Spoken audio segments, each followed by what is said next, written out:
But people who believe in those ancestral spirits, they normally operate around stones, those big, big stones. So, but they were evicted, and there was no payment really that was spent. I think what the commander meant was that part of the funds that government availed was to see to it that people we constructed a boundary wall and also people are evicted.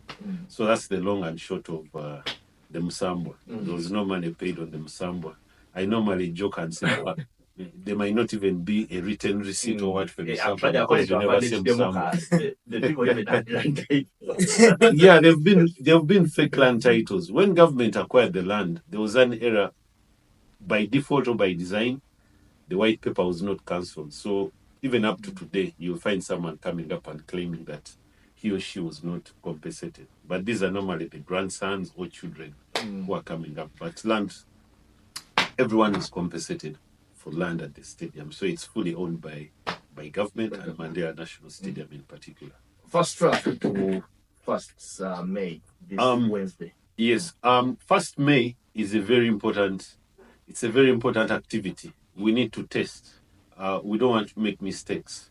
World Cup qualifier. You don't want things to go wrong. Actually, being a site, we should be testing everything from now on until we have the World Cup qualifiers. But even in the long term, until we have AFCON 2027, there are a lot of activity that is going to happen around Mandela National Stadium, as you'll see in upcoming months or in a few months, because there are more changes to be done on Mandela. Like, for example, the grandstand has to be changed. The main grandstand. Yes, completely. We shall have a canopy. Everyone will be seated under a shade, a canopy, so that the rain doesn't hit on them. So there are still going to be changes, and these changes have come after winning the bid. They were not originally in the renovation, but currently we are renovating so that the stadium is to the standard CAF FIFA can host international matches. Now, the test match is very important. We're going to test everything. The turnstiles, as you're aware, we've put turnstiles. We've put a system. For Aleman, what are the turnstiles are the access points, the gates. Let me take the gates. These gates are electronic. You scan a ticket or a barcode on a phone. That is also going to be tested on Wednesday? Yes, we are testing them. Actually, I'm just going to have tests now, but we're going to test it on that day. We're going to test, of course, the seats. People will sit on the seats to see if they're durable. That is also due diligence. People might think that we bought fake seats. The media tribune, it's a new one. We'll get a lot of. Is it already there? Yes, we have it there. The challenge, PowerPoints will be there. The challenge probably will be the sunshine hitting you. Oh, because the tribune is on the east, you've already as opposed to the west. Yes, but it's a work in progress. The grandstand normally has the media tribune, but this time, CAF wanted the media facilities to be aligned with the dressing room. So it was easier moving the tribune to the east. Does that mean that also the press conference room also gets to all of those have shifted? The press conference room, the media center, all those have shifted. Even your access gate, you'll have a special access gate as journalists. Or what did they? Tracking up to because your key stakeholders. So this is work in progress, and of course we'll also want to hear from you on some of the things. Those who have gone to AFCON, we really need the feedback. So it's an important match.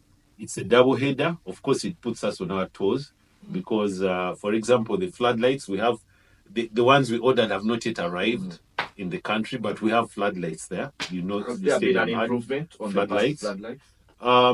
We'll have something at least to give the required lux, but the ones we ordered for are still en route because they have to take a longer route because the Red Sea, as you all know what is happening in the Middle East, the Houthis are running the show there, so the containers had to go the longer route to get here.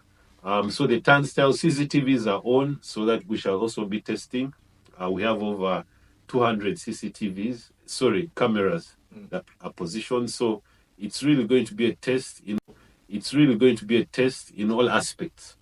So, and tests. You'll have to bear with what is there. You'll see some things. There's unfinished business. For example, there's no running track, but we shall cover it so that we seem to be like it's a real match day. I want you to throw more light because the biggest outside the players and all the others, the other important stakeholder is the fan.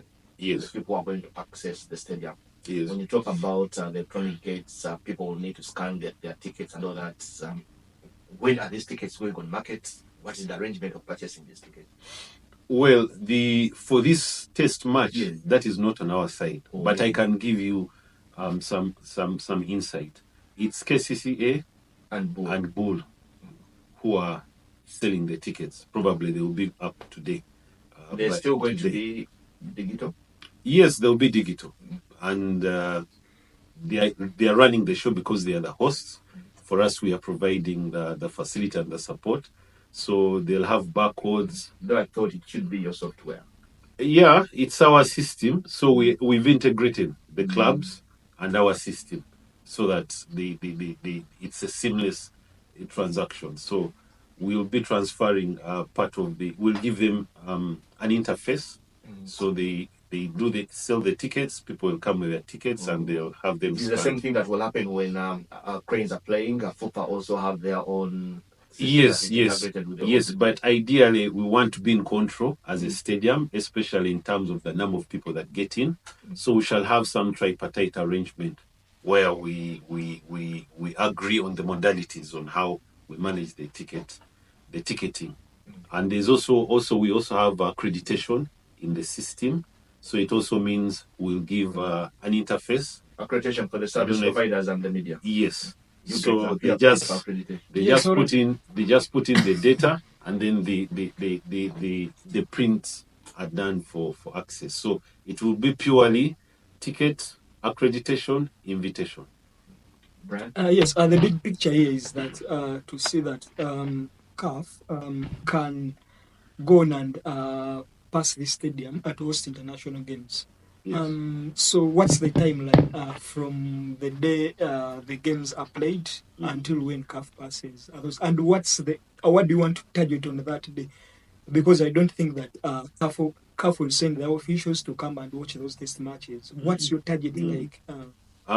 Our target as a stadium, as management, the contractor, and also government, is to see that the stadium is up to standard, that it can manage the game, that facilities that have been put up are operational because to the standard of CAF. As you're all aware, the timeline already expired for when teams have got to communicate their home grounds. But there is there's been a request that we have our game. We did a test last week, an inspection, a report was sent. So the indicators following even this game are really positive. I cannot speak for CAF now and probably the federation, but we are hopeful that we shall have the game. The games in June hosted in Namboole. Maybe not to make you repeat yourself. What's still missing? What is missing is one, we haven't completed the running track. It has nothing to do. It's not part with football, but it's in the environment of football.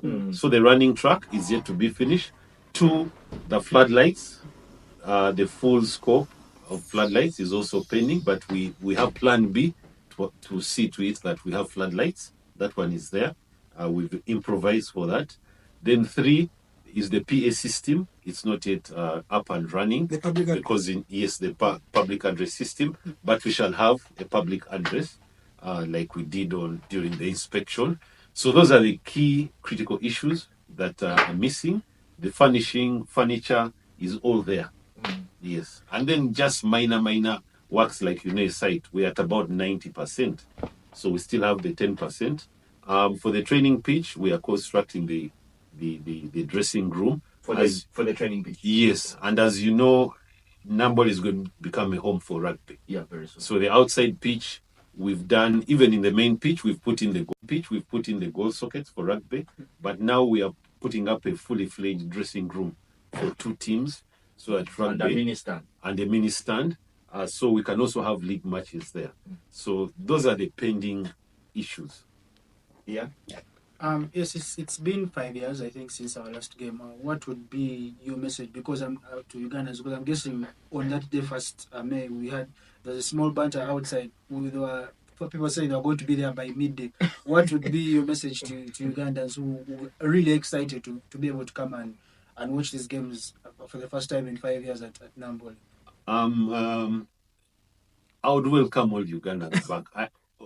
I've missed. The biggest question usually is Emilia Wojigulao Emilia Wojija Kugulao as usual.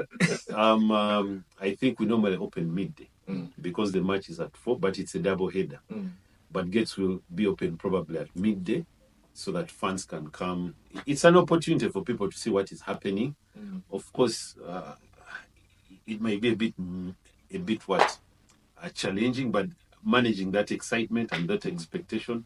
But it's good. Let Ugandans come and see the work. There's been a lot of bad mouthing, that the work that is being done is substandard. It's not good. But And that's where I I'm was very going. confident that they should come and see the good work that has been done by And the contractor. yes, and that's where I was going, because someone said that Nachibu and of course Namboole, they are good for selfies for now. But for purposes of And the following clarification, day he was there for protection. yes, for purposes of clarification, I know this question should have been directed to Bull and Cases because they are those teams. Yes. Someone came to me and asked, are we paying 10,000 as regular fee because there are 2 games? Yes. I think that maybe you have to pay for the Bull versus Vipers game, then you've got to pay 10,000 again for the KCCA Vipers. No, it's one ticket. It's a double header. You pay 10,000. You watch both games. Okay, thank you for that. Our colleague here, Umar Senyonjo, is asking, kati ffe abatali ba sports journalists naffe media tribune tukkirizibwayo. If you are accredited, yeah. If you are accredited, Umar asomama uli.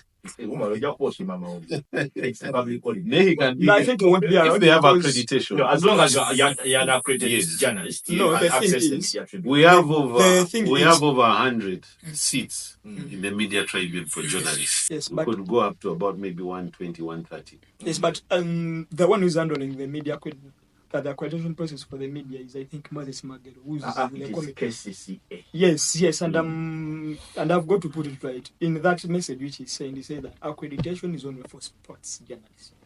Yes. Yeah, I've seen that. Yes. Sports journalists. Because there are very many journalists in the Yes, country. Somebody is asking But- about, Umar again is asking about the parking lots. Shall it be open for the test matches? Yeah, the park, like I said, By the the way, all stadium the buses is going to be taken out. fully opened. There will be access, there will be parking. Though, as you know, matches, those who have cars, you're better off if you leave your car home because of the jam and the access. So, parking is available. Help me ask the manager, how are we going to sit the seating arrangement? Sitting arrangement, people will sit. They'll have a seat. First of all, your So the ticket will ticket indicate determines which gate. your ticket will determine the gate, either the eastern, the southern, the northern. Then for VVIP, those who are paying 50,000, that's the western gate. Those who are paying 50. The rest who are paying 10,000, it's the northern gate.